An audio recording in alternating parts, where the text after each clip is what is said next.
my name's Nadine and I've just recently completed Kate Toon's Recipe for SEO Success, and I have to say I loved the course. Within a couple of weeks of starting to fix the technical issues on our site, it began jumping pages on Google. It was amazing to watch.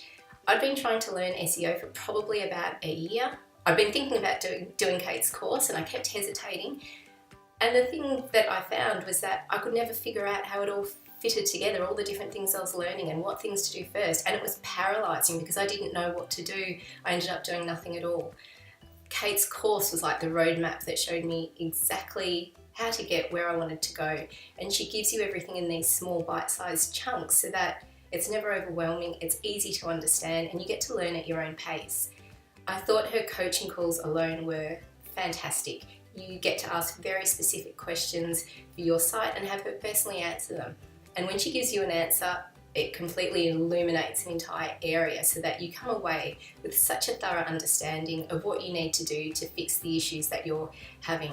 I thought the breadth and the depth of the course were fantastic. I genuinely believe that I have a solid foundation in SEO that I can continue to build on now. And I think in hindsight, the cost of the course it's incidental in comparison to what you gain, and my only wish is that I'd done this course sooner. I mean, that's a year's worth of backlinks, optimised content, a year of our site functioning properly. I would say if you're thinking about doing the course, don't wait a year like I did. Go for it, you won't look back.